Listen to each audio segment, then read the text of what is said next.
Have you seen ghosts? Do you believe in ghosts? Are they real? Come on, let's see in the story The Night the Ghost Got In. This story is filled with horror, excitement, thrill, and humor. Assalamu alaikum, students. How are you all? I welcome you to the English online session. My dear students, today we are going to see the second prose, The Night the Ghost Got In, written by James Grover Thurber. Students, before entering into the lesson, let's see about the author of the prose, James Grover Thurber. James was born in 1894. He was an American cartoonist, author, humorist, journalist, playwright, and a celebrated wit. He was best known for his cartoons and short stories, published mainly in the New Yorker magazine, such as The Catbird Seat, and collected in his numerous books. He was one of the most popular humorists of his time. Students, now let's see the glossary of the prose. Hullabaloo. Lot of loud noise made by people who are excited, which means people who are in excitement making so much of noise is called hullabaloo, or screaming like something is called hullabaloo. Next one, patrolman, which is nothing but the police officer. Third, attic. Attic is a space or room inside or partly inside the roof of a building. Next, slamming, that is shutting a door forcefully or loudly is called slamming.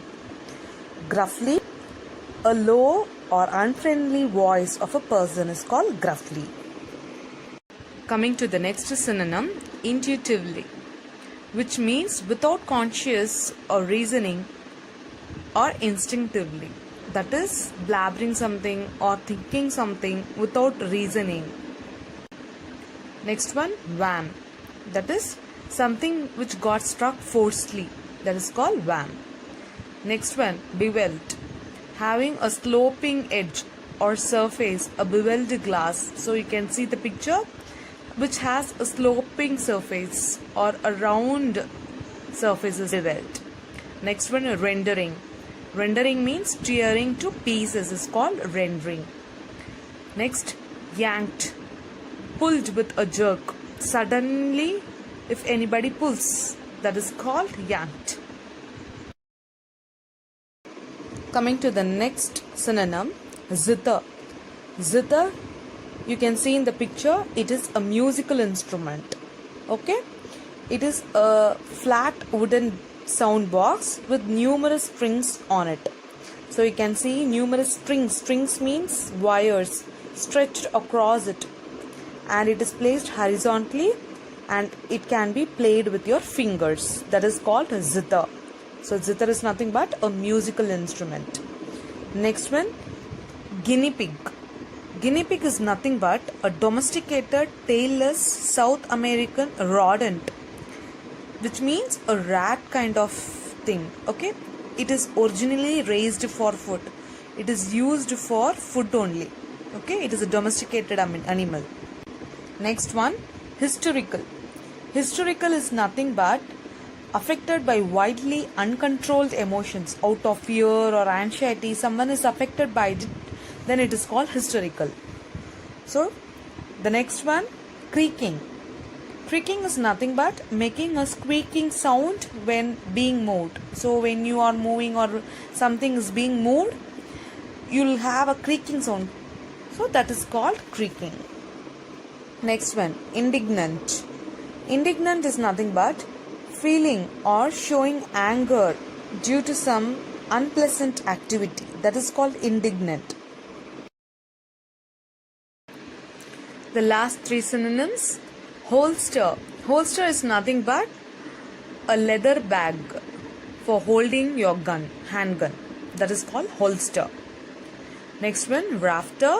Rafter is nothing but a beam forming part of the internal framework of a roof. So for a roof, you can see some beam, that is called rafter. The final one is deserter. So deserter is nothing but a person who leaves the armed force without permission. That is, a person who is in army leaves the place without informing their head. Okay, running away from the army. That is called deserter. Now we shall see the gist of the story.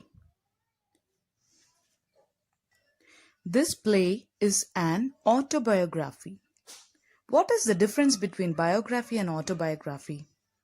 When you are writing about yourself, then it is autobiography, and when you are writing about other person, then it is biography.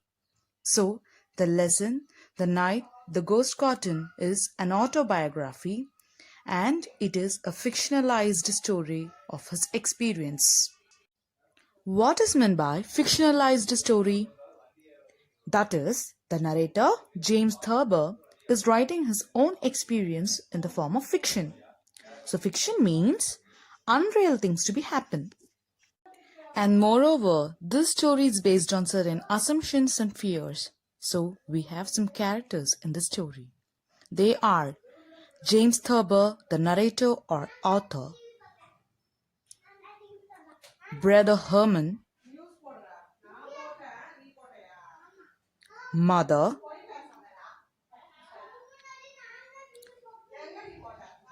grandfather,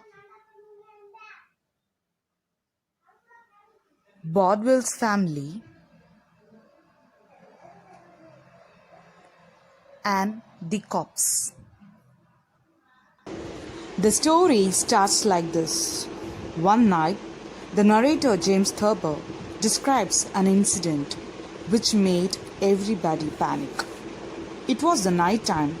The author hears a footstep downstairs near the dining table. He was very panic. Panic means very scared. So out of panic, he waked up his brother Herman and his mother. So the total family got disturbed. Mother, out of excitement, she disturbed the neighborhood by throwing a shoe through the window. So there is a sense of brought out here.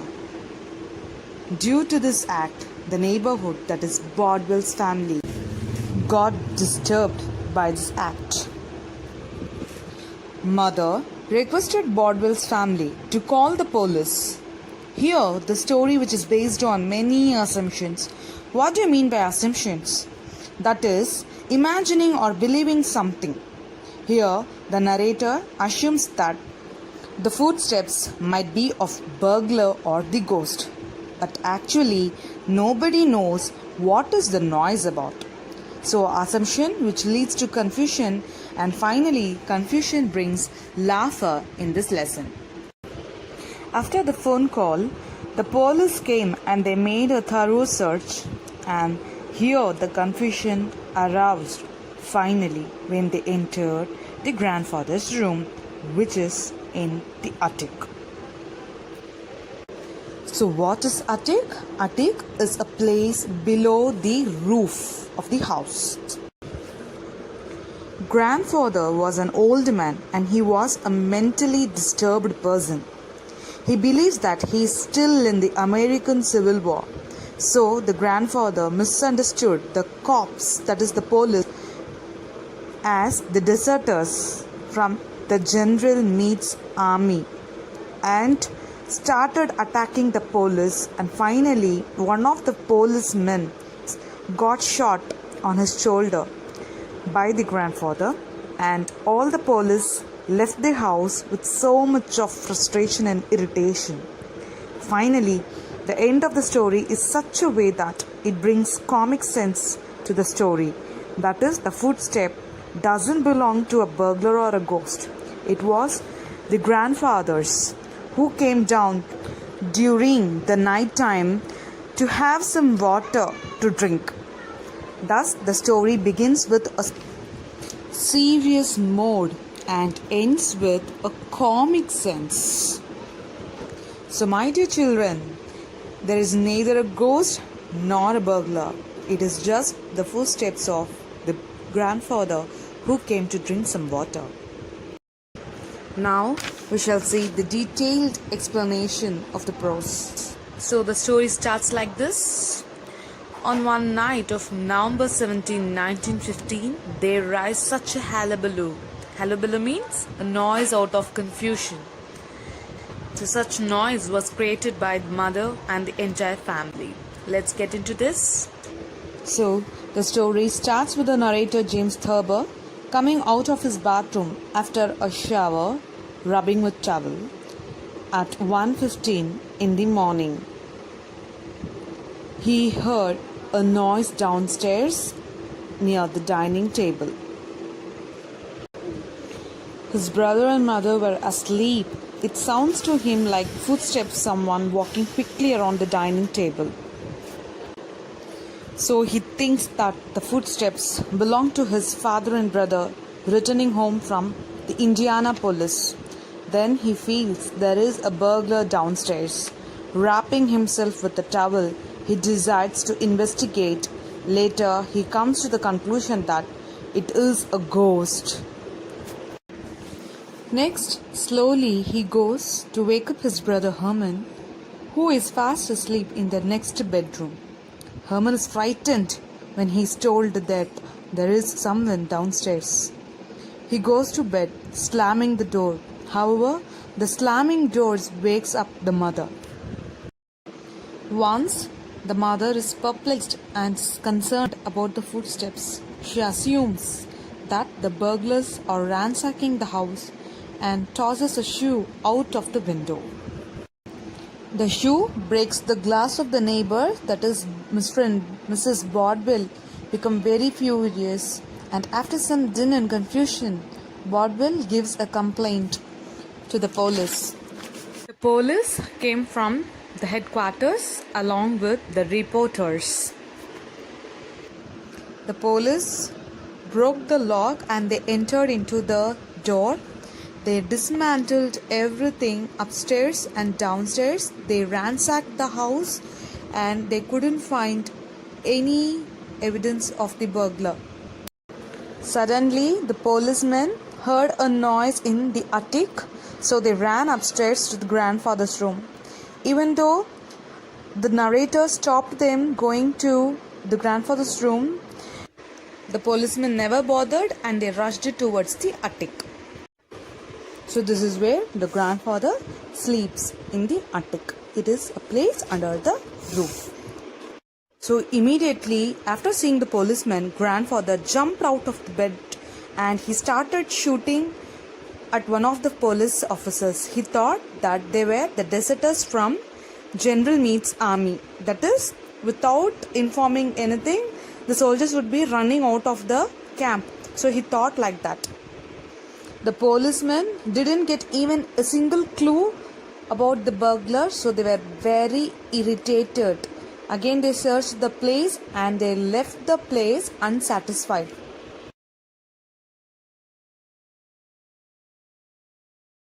So now coming to the climax of the story.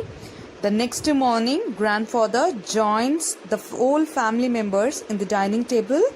He was as cool and as fresh as a cucumber. He doesn't know what had happened yesterday night.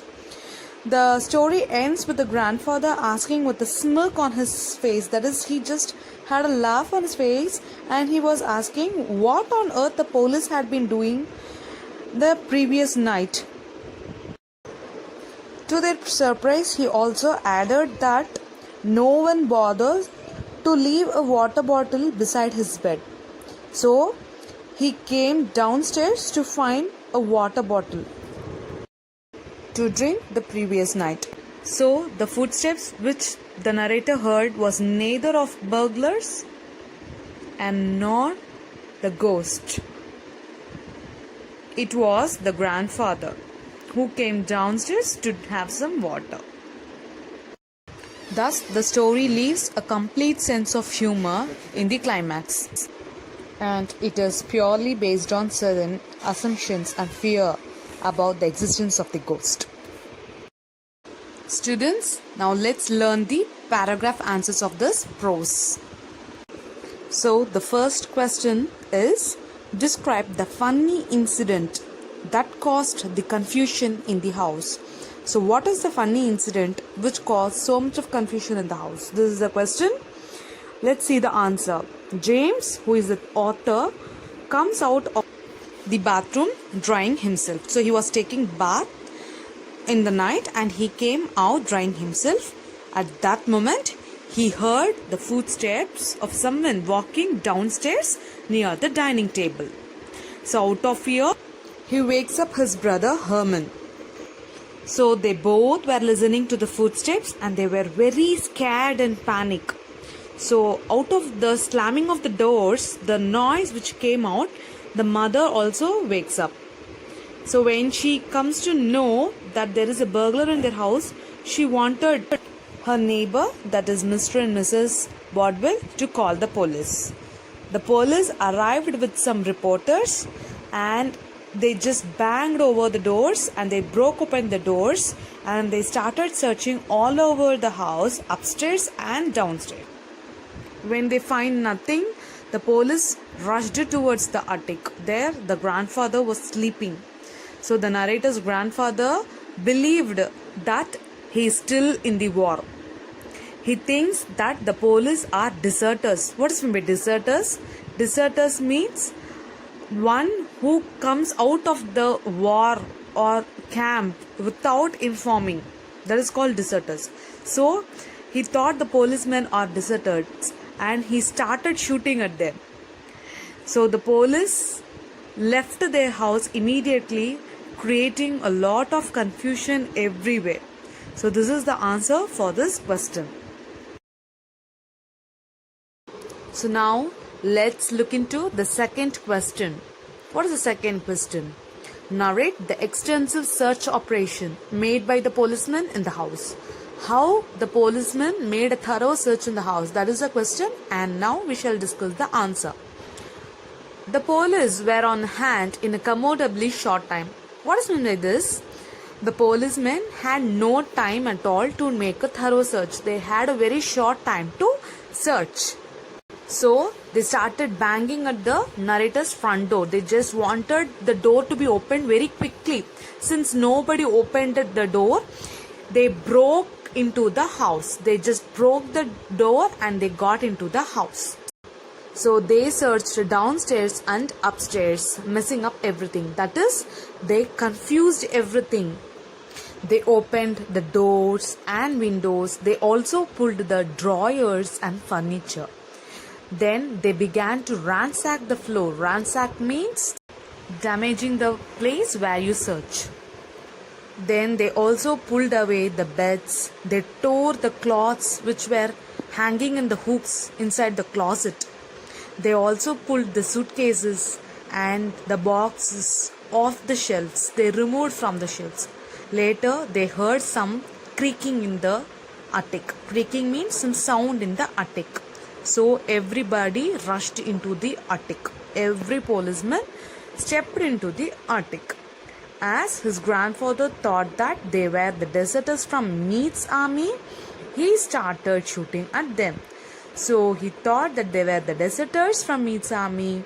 Already I have discussed what is deserters.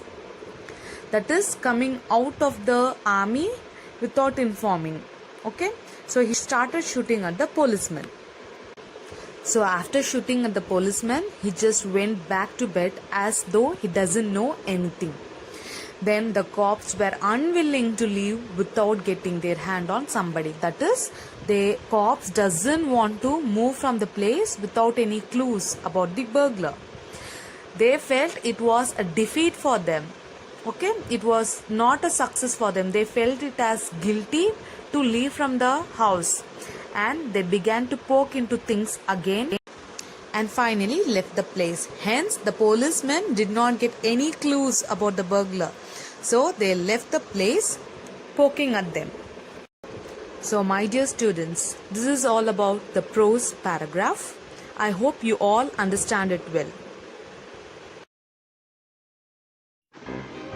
My dear students, I hope you enjoyed this video. Thank you.